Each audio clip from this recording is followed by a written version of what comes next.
नमस्कार दोस्तों। अब समय आ चुका है बच्चों को प्ले स्कूल में डालने का। और प्ले स्कूल में डालने के पहले हमें कुछ बेसिक तैयारी की ज़रूरत होती है। स्पेशली इस बात का डर कि हमारे बच्चे का भी लैंग्वेज नहीं आया है, क्या पता अंडरस्टैंडिंग इतनी है कि नहीं कि वो स्कूल में कंफर्टेबल रहेगा, वो स्कूल से आके हमें स्कूल में होने वाली चीज़ें बता पाएगा कि नहीं। अगर उसे स्कूल में प्रॉब्लम हुई, किसी ने हर्ट किया, वो हर्ट हुआ तो कैसे हमें पता चलेगा एंड अदर थिंग्स। इन सब के पहले एक बहुत ही इम्पॉर्टेंट चीज़ है जो ज़रूरी है, दैट इज़ अंडरस्टैंडिंग।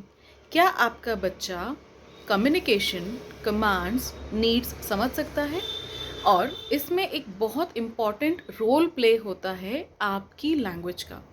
मैंने अभी जब आप लोगों से बात किया तो पिछले कुछ दिनों में जो चीज़ मेरे सामने कॉमन आई कि आप लोगों को कई लोगों के द्वारा ये सजेशंस मिल रहे हैं कि आपको अपने बच्चे से इंग्लिश में ही कम्युनिकेट करना चाहिए, क्योंकि आजकल स्कूल्स का जो मोड ऑफ कम्युनिकेशन है, लैंग्वेज है, वो इंग्लिश है। अगर आप अपने बच्चे से घर में इंग्लिश में बात नहीं करेंगे तो वो अपने टीचर्स की बात नहीं समझ पाएगा। क्या ये सच है? हरगिज़ नहीं। देखिए, आपकी जो मदर टंग है वो आवाज़ है जो बच्चे ने ड्यूरिंग प्रेगनेंसी सुनी है। गर्भावस्था से उस बच्चे ने आपकी कम्युनिकेशन सुना है। सॉरी, जब बच्चा सवा महीने का गर्भ में होता है वो तब से सुनना शुरू हो जाता है। आपकी बातें, आपकी आवाज़ें, आपकी फीलिंग्स, आपकी इमोशंस को समझता है। अगर आप ऐसे में अपने बच्चे से मदर टंग में बात नहीं करेंगे तो बच्चा अपने आप को एलियन समझेगा या आपको अपने आप से दूर समझेगा।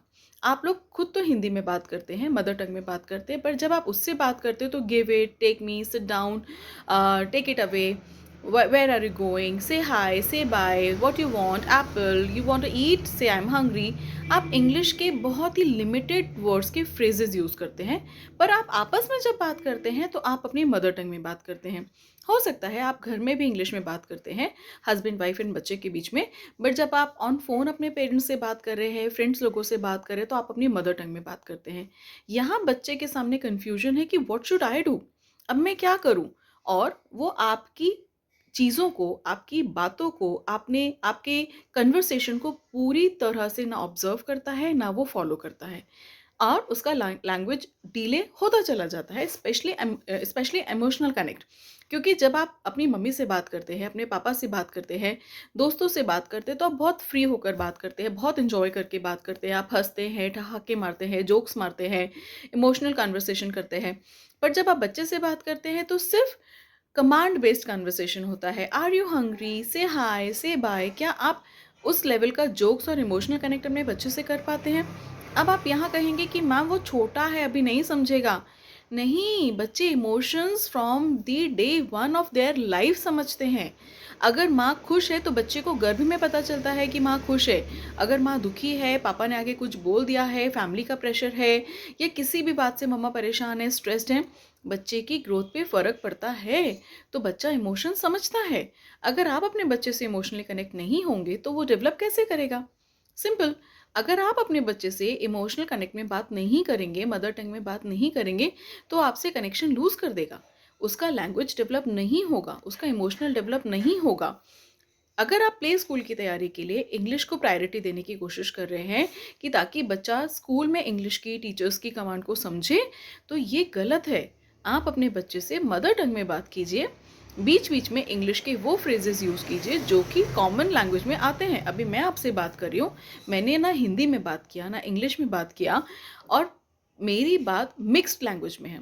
हम लोग रेगुलर में डेली रूटीन में इस तरह से बात करते हैं, हम लोग पूरी तरह से कोई भी एक लैंग्वेज का उपयोग रेयर केस में करते हैं, राइट। तो आपको भी इसी चीज़ को फॉलो करना है।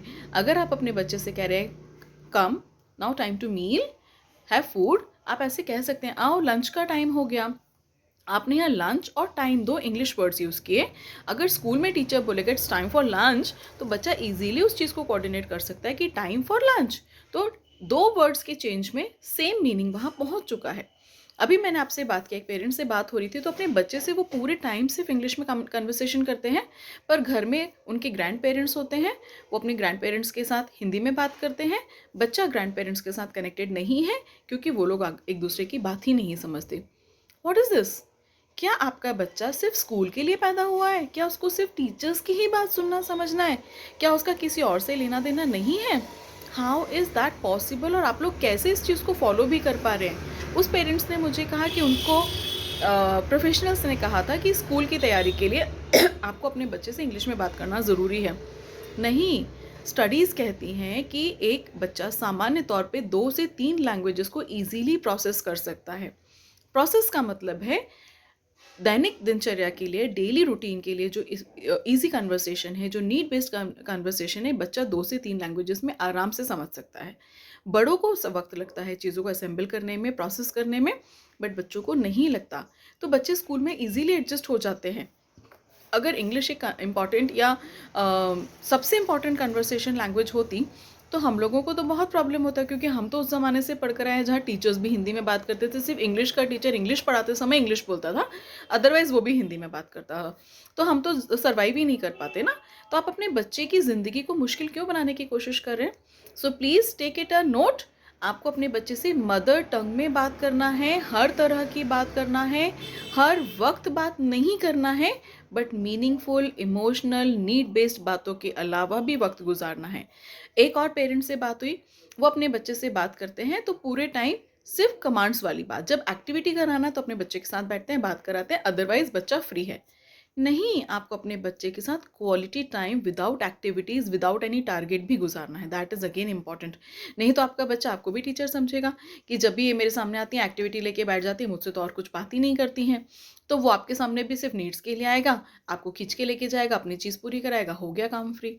तो आप एक क्वालिटी टाइम या बॉन्ड कैसे डेवलप करेंगे? So for this it is very important कि आप अपने बच्चे के साथ मीनिंगफुल कन्वर्सेशन फॉलो करें, क्वालिटी टाइम बिताएँ, मदर टंग में बात करें, इमोशनल कनेक्ट करें और बच्चे को बहुत सारा क्वालिटी वक्त दें, क्वालिटी कन्वर्सेशन दें, हर एस्पेक्ट उसको एक्सप्लोर करने दें।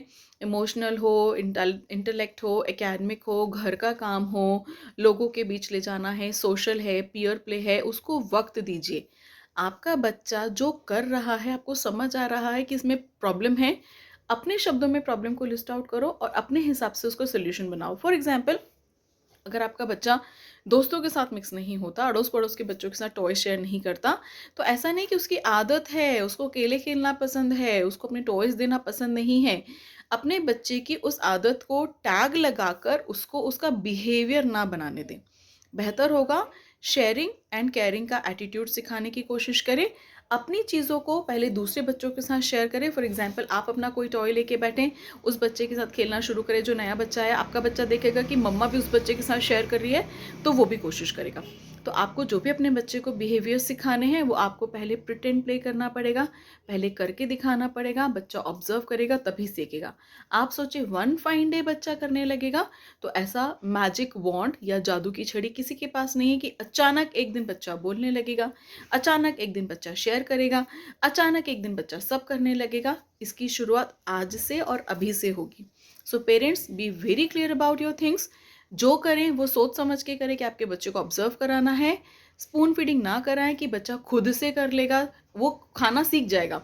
अभी हम 3 साल का हो गया, अभी भी हम पीस के खिलाते हैं, वो बड़ा होके सीख जाएगा। यार बड़ा कब होगा? 4th बर्थडे पे, 7th बर्थडे पे, 10th बर्थडे पे। ऐसे नहीं, हर चीज़ खाना पीस के खिलाना, इंग्लिश में बात करना, हिंदी में बात करना, इमोशनल कनेक्ट करना, टॉयलेट ट्रेनिंग करना। अभी तक टॉयलेट ट्रेनिंग कोशिश ही नहीं किया मैम, 4 साल का हो गया, डायपर में ही जाता है। अभी सीख जाएगा, कोई बात नहीं। कब सीखेगा?